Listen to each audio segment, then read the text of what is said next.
อาชีพวิสาต่างมารดากำเนิดต่างถิ่นฐานบ้านเกิดต่างแนวคิดจิตใจเฮาได้มาพ้อกันในวันที่เฮาเติบใหญ่ย้อนหน้าที่เวียกงานพาไป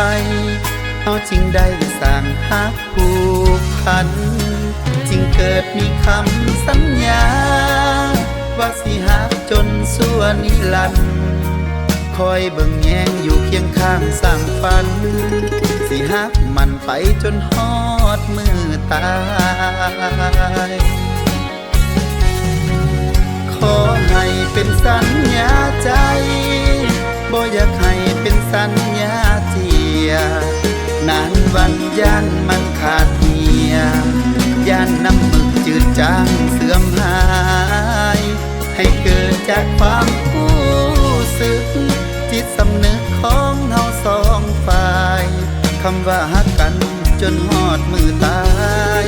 สื่อความหมายมาจากส่วนลึกหัวใจ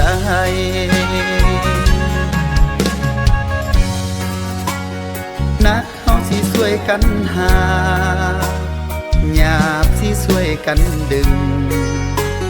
ล้อมดวงใจเป็นหนึ่งช่วยขึงเสาชีวิตบ่สั่นไหวเพราะเฮาคือคู่ชีวิตยามลงผิดหูจักให้อภัยจื้อไว้เด้อเฮาสัญญากันไว้เป็นสัญญาใจบ่แม่นสัญญาเจีย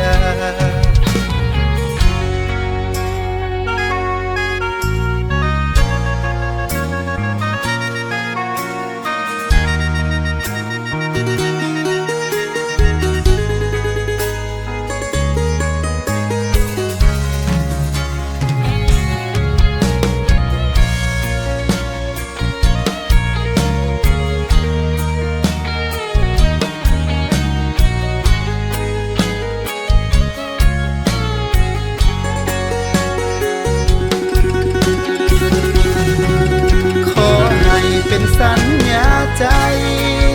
บ่อยากให้เป็นสัญญาเจียนานวันยันมันขาดเหียยันน้ำมึกจืดจางเสื่อมหายให้เกิดจากความรู้สึกจิตสำนึกของเฮาสองฝ่ายคำว่าฮักกันจนฮอดมือตายสื่อความหมายมาจากส่วนลึกหัวใจ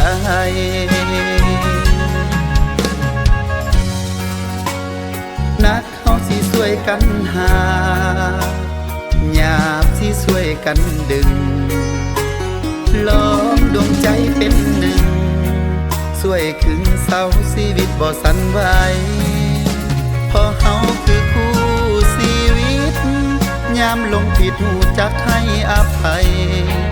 จื้อไว้เด้อเฮาสัญญากันไว้เป็นสัญญาใจบ่แม่นสัญญาเจี